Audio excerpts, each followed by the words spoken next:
Good morning, everyone. Welcome back to Inside Man United. My name is Rowan Brennan. Thank you very much for joining me. I hope you all had a great weekend, and there was plenty of talking points about the Premier League over the weekend, but United got 3 points.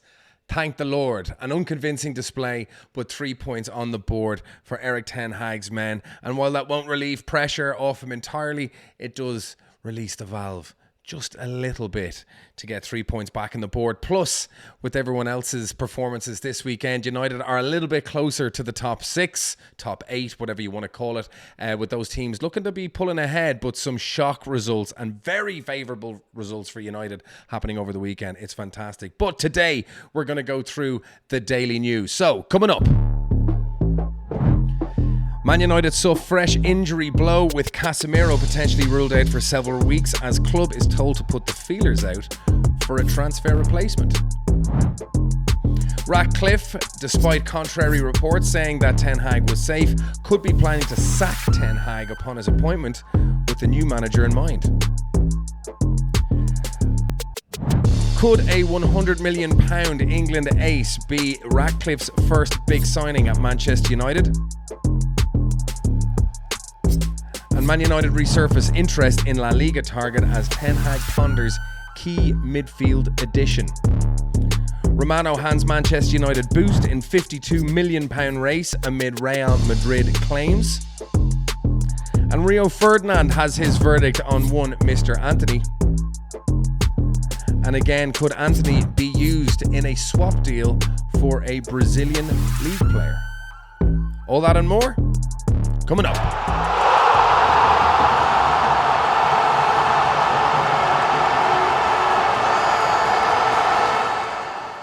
Yeah, so due to a very hectic week and some family stuff going on, it was not possible for me to do a match preview or a review of the Fulham game, but it was good to get 3 points on the board. Not a very convincing display by any stretch of the imagination, certainly in the attacking sense, with players like Onana and Maguire, once again, just like in Copenhagen, shining in a match to keep us in it and to eventually help us get the win. Onana making some crucial saves during the match and really starting to display confidence that we thought he was going to bring when we originally brought him in. And it seems like that penalty save at Copenhagen has been a bit of a turning point for Andre Onana, because ever since then, he's been quite steady in the United goal. So I, for one, am very pleased to see him get that confidence back. And another man with his confidence back and kind of going from strength to strength is the much maligned Harry Maguire. You got to give credit where it's due. Love him or hate him, I've never been his biggest fan.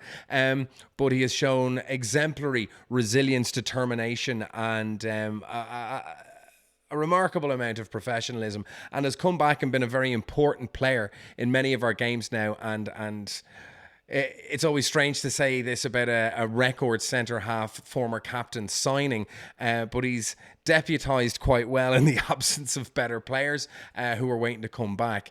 And yeah, even with Raphael Varane, there seems to be a little bit of a strange one going on with Raphael Varane at the moment, whether he's been dropped due to some sort of issue with Ten Hag. We don't know. There's some rumours swirling about that.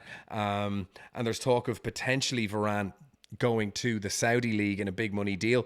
An interesting one, that, because I'd be all in favour of getting rid of Varane and maybe getting 30-40 million in our pocket, much like Liverpool did with Jordan Henderson. And I can see United probably receiving a very similar fee for someone as decorated as Varane, maybe even more than what Liverpool got for Jordan Henderson, and reinvest that in a young, fit centre-half for the future or even for the present. So yeah, some kind of strange goings on in the back line, but Harry Maguire coming in and Onana doing a great job. Our forward line not really performing all that well. Bruno, despite his goal, I think was quite incorrectly given man of the match. He didn't play a great match. He wasn't that good. He did pop up with a goal and that kind of swung it in favour for him. But I think Harry Maguire and Onana can both feel quite aggrieved at not winning the man of the match award for that Fulham game. But listen, it's 3 points on the board, something to be happy about. And we can kind of take that into the Copenhagen game, fingers crossed, and then on to Luton after that. But enough about the game at the weekend. I think now we can start kind of getting into this morning's news. So yeah, let's get into it. So first up, we've got Man United blow as Casemiro ruled out for several weeks. So yeah, Casemiro, more fitness issues seems to be a very big theme with him this season. So from looking slow and overweight, not fit when he first started the season, he now looks like he's going to be out for several weeks with a hamstring injury. So there probably couldn't be a better time for Kobe Mainoo's re-emergence into the first team. Amrabat getting his fitness together, Mabry there, obviously Mason Mount coming in as well. We do have plenty of players to come in, and to be honest, it'll be good to see how those players do. Maybe put some pressure on Casemiro, and kind of see what the future of United's midfield is going to be, because it's not going to be Casemiro, despite how much we paid for him, his age, his fitness issues. We're not going to be getting another 3 years out of Casemiro. That's a fact, especially with how alarming his decline has been this season. So Casemiro was signed during last year's summer transfer window. Obviously, we were going for De Jong, got Casemiro instead. But it looks like, yeah, he's going to be out. It says here, a statement from United said Casemiro will be out for several weeks due to a hamstring injury suffered during our Carabao Cup defeat to Newcastle. The Brazilian midfielder was drawn at half-time. In response to the development, Manchester Evening News, Sam Lockhurst, took to social media to reveal that Casemiro may be sold in the coming months. So he says he was so influential for United last season. He was the difference between them qualifying for the Champions League. Fully agree with that statement. But this season he's performed how many feared he would after United signed him originally. And the club have to put the feelers out ahead of a possible sale next year. Now, whether that's because Mr. Lockhurst has a source that's confirmed as much, or he's just speculating himself, who knows? But a report from Spanish outlet Nacional claimed last week that Casemiro regrets having left Madrid to join a team where there is a worrying institutional instability. Now, listen, Spanish newspapers can come out with some absolute trash. I don't know who would have told him that. They said the exact same thing about Varane a couple of months ago. Whenever there's a crisis at United, all players regret arriving and blah, blah, blah. Listen, it gets clicks, so I don't know how much you can really put on that. But maybe the case with Varane is true, because he seems to be fit and he's been dropped for the last couple of games. So whether that's Ten Hag protecting him for more important games, but every game is important. So I don't see how a fit Varane doesn't get ahead of Maguire and Johnny Evans. But maybe there is some truth with Varane saying that. Maybe himself and Casemiro are looking at each other, remembering the Real Madrid days and wondering to themselves, how the hell did we end up here? So maybe it is true. Either way, I think United are going to have to look at selling or cashing in on Casemiro or Varane, probably to Saudi, get a big fat chunk of money, similar vein that Liverpool got for Jordan Henderson and other players that are kind of, and Fabinho and things like that.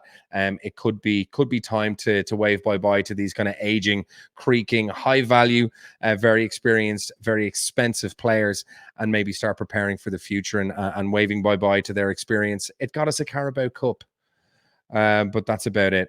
Anyway, next article, we're looking at Ratcliffe plans to sack Ten Hag and appoint Zerbi as United manager. This is from Football Insider 247. Wayne, they say. So Sir Jim Ratcliffe plans to sack United manager. Sources have told Football Insider. Ratcliffe and his company, blah, blah, blah. The same guff intro that we get from all these articles. 25%, etc., etc. We know. So yeah, it goes on to say United sources were quoted on Thursday as describing media reports which suggested high-ranking officials are exploring managerial alternatives as categorically false. But of course they're going to say that, whether it's true or false. So it means nothing when they come out and make these statements. I suppose sometimes they're pressured to make these statements, you know, when these kind of rumors swirl. The club hasn't said anything. But then when they do, you get reactions like mine, which is, yeah, well, I'm not going to believe you anyway, so who gives a shit? But while the current hierarchy are indeed willing to keep Ten Hag in place, Ratcliffe and Ineos have plans of their own. What that is going to be, I don't know. But listen, if they were going to change the manager, they wouldn't be saying it to anyone in case it got leaked, because it doesn't help what's going on the pitch at the moment. You need everyone to think their job is safe. So United 8th in the Premier League. And we're on the same amount of points as Brighton, and people are kind of making this comparison. I don't want De Zerbi instead of Ten Hag. I think Ten Hag should be given a chance and a bit more time. I get the arguments against Ten Hag. Listen, some of his transfers have been very questionable. He spent a lot of money on Antony, and we're going to touch on him later on. And some of his decisions have been baffling. And some of his statements about the way that Ajax played, and I'm not going to play like that. I thought that was unwise to say that. It was very strange. and a subsequent explanation of that wasn't great. But I'm very much Ten Hag in. De Zerbi plays great ball. People are saying, well, look at United and Brighton. They're on the exact same amount of points. It can't all be doom and gloom. It's the manner in which United are playing. It's not just the black and white of results, points, goals for, goals against, how many games you've played. Well, now we all know how we're all doing. It's not that simple. I mean, it's Brighton have a much more defined style of play. Also, the fixtures have been different. United have been struggling against very, very poor teams, and we've been absolutely annihilated by any top 10 opposition that we faced. And Crystal Palace. So it's the nature. It's all about context. So I wouldn't like to see Ten Hag fired. I really wouldn't. I wouldn't be excited for De Zerbi at Ten Hag's expense. If I'm being totally honest, I think De Zerbi could just be another Ten Hag or another Potter or another, Andre Villas-Boas, or you just don't know. I mean, Marco Silva was the big noise a while ago. He did well with Fulham last year, and he's got Fulham mid-table. So yeah, I don't want to see Ten Hag go, but yeah, listen, it could happen. Who knows? Watch this space. Okay, so we go into United in Focus. They always have a decent article or two in United in Focus, and one of their journalists, Dara McAntony, a man well qualified to pass comment on the late blooming England international Ivan Toney. He's one of the many talented centre forwards who went through McAntony's Peterborough. He's the CEO of Peterborough before making his mark at a higher level. So listen, yeah, I mean, I said this before in a previous episode. I want United to go after Ivan Toney. It's that simple. He's a proven Premier League goal scorer. You didn't get Kane. Ivan Toney, 27, absolutely at the peak of his powers. Definitely going to be looking for a new challenge outside of Brentford. It looks like Arsenal and Chelsea are going in for him as well. Obviously, the allure of London can be very attractive, particularly with Arsenal doing as well as they have been doing recently. Chelsea, bit of a shit show, as is United. So would anyone be excited about joining the ranks? Certainly from Brentford, but if you have the likes of Arsenal and other teams, they might be a little bit more of an attractive prospect. I don't know. But I would love to see Ivan Toney at United, someone for Hoyland to learn off of, to take the pressure off his shoulders, and to get an established goal scorer who, season after season, in a, albeit decent Brentford side, they're still a kind of a minnow in the Premier League, and they're not exactly renowned for their attacking prowess. But they play decent football, and Buemo has come in and done quite well in Toney's absence. But Toney has scored far more goals than you would expect from any player at a team like Brentford or its ilk, and he's done it pretty consistently. So Ivan Toney, one of these kind of late bloomer strikers, a bit like Harry Kane, a bit like other players, they just kind of come into their own in their mid to late 20s and defy the odds. And Ivan Toney has just gone from strength to strength since his kind of early to mid 20s, kind of came out of nowhere, and he's now a kind of a household name. And I would love to see him at United. I think he'd be a great player for them. I think his physique, his size, his strengths, his skills, I think he'd be brilliant. So when asked to describe a move to United, he said that all day long he has the potential to be an 80-90 million pound striker. Brentford are very shrewd. They're such good operators. I actually think if United have this new ownership and this new director of football, he could be one of the first big signings they make. And what a signing he'd be for their front line. He's a golden boot winner in the making. Absolutely. He's been in the top kind of 3 or 4 in the mix for top goal scorer a few times, and has been not, second or third by a long shot. He's been thereabouts. Obviously, except last year when Haaland just absolutely pulled the piss. So much has been made of the fact that Ten Hag's attack has been really poor, and our attack fails to impress or inspire any confidence in the fans. It's actually our defenders that have been keeping United singing. They did it last year. Our striking was terrible last year, despite Marcus having a few goals. Our forwards were absolutely appalling to a man. Bruno was even quite disappointing. So our defenders helped us last year. They're helping us this year. And even when the first team are out and injured and not available, our second string have come in. And despite being woefully bad in games against some of the bigger teams, in the games where we've done well, it's because we've done well defensively, and our defenders are scoring our goals. So we definitely need something up front. So Man United resurface interest in La Liga target as Ten Hag ponders key midfield addition. So a lot of talk swirling around now that United have rekindled their interest in a target from La Liga. This is in response, obviously, to Casemiro being injured. maybe being sold. United still have had issues in midfield, even with the additions of Amrabat and Mount. United have looked far from convincing, connecting the defense with the attack, and that goes into the midfield. Our wide players have been poor. Everyone's been pretty poor. But yeah, I think United are going to be looking at replacements for the likes of Eriksen and Casemiro and those aging players. So we have here that Casemiro struggled to match the form he showcased last season, and the Brazilian midfielder now faced a number of weeks on the sidelines. And according to Estadio Deportivo, United are keeping tabs on Real Betis midfielder Guido Rodriguez, with Ten Hag's side linked with Rodriguez last summer, but a move didn't materialize in the end. So what would he offer us? He's made 140 appearances for Betis since joining them in 2020. He's 29, so he's pretty much in the peak of his career, the perfect blend of physicality and experience at that age. And he's a defensive midfielder and boasts a similar skill set to the likes of Casemiro and Amrabat. He averaged 3.4 tackles per game in La Liga, which is more than any United player this season, but that's not really a barometer of success. United will be aware that Rodriguez is set to be out of contract at the end of this season, so he could be a good budget. I don't want to say budget because it usually means inferior quality, but it could be an intelligent, financially astute signing for United to make. And a good defensive midfielder would not go astray at United. Amrabat can obviously go in there as well, but I think he's got more of a number 8 profile, I think, for Ten Hag. He's someone that can be a number 6 in the same way Carrick could be a number 6, but he wasn't an out-and-out defensive midfielder. But it looks like this Guido Rodriguez is. So the Argentine international has been linked with a move to the Premier League before with Liverpool and Everton, and he's not shy of getting stuck in. He's racked up over 33 yellow cards. Now, that is the kind of player I would love to see at United, someone who can kind of get about a bit. And, not since the Fellaini days have we, or Herrera, to be fair, have we had some reckless midfielders just getting cards everywhere. Mind you, Casemiro did a pretty good job of that last year. So, maybe a very good like-for-like substitution there for Casemiro. In the defender stakes, Romano, Fabrizio Romano hands United boost in £52 million race amid Real Madrid claims. So there's a lot of talk. Madrid were entering the race for Gonzalo Inacio. United, it was reported, were out of the race to sign Inacio in the January transfer window, much to the delight of Jurgen Klopp in Liverpool, and they were going to steal a march and get him, but now apparently Madrid are in the mix. So very interesting to see what could be going on there. So, as the very same reporter pointed out earlier in the week on Twitter, the chance of United bringing in defensive reinforcements in January do not depend solely on the promise of a big financial injection. As we scroll further down here, they also rest on the fitness of Lisandro Martinez.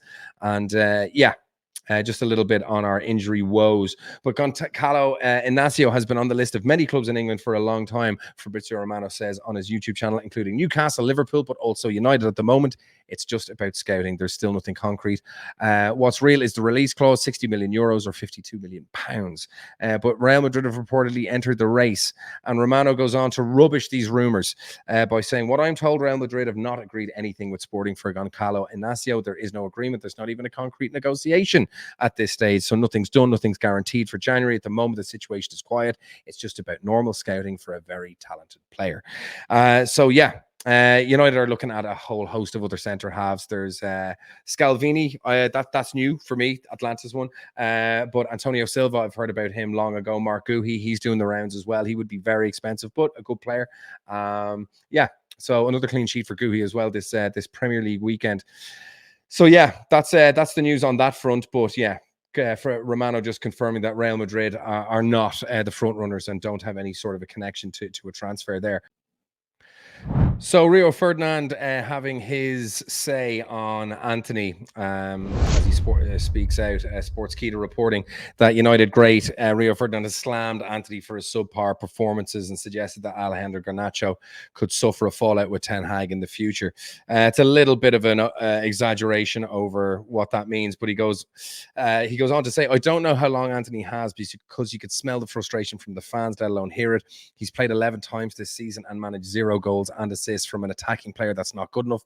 That's the hard fact. Commenting on a potential man management issue, Ferdinand said he has to improve dramatically because when Rashford comes back, if Garnacho gets benched and Antony is starting ahead of him, he has to be scratching his head thinking, how is this guy ahead of me? And then you've got a brand new Sancho problem.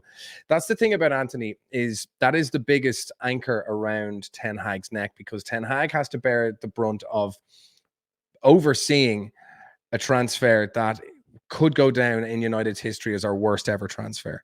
The price we paid for him and his complete lack of goals output, his frustrating need to just cut inside and go onto his left foot. He has no other move other than going up the line. He's quite small. He's not strong. He's not robust. He gets, despite his kind of temper and his petulance, and he always seems to be kind of getting into rows and squaring up with players with his kind of scowly face. He's not tough. He's a bit of a bitch. He gets kind of muscled off the ball a lot. For someone who likes to kind of puff their chest out and kind of think they're a bit of a hard man, he's a bit of a pussy. He's not tough. He gets shoved off the ball quite easily. He cuts inside. He's predictable. He's overpriced. He's underperforming. And I think he's going to go down as our worst ever signing. I was quite excited to see him when I watched the YouTube clips of him at Ajax.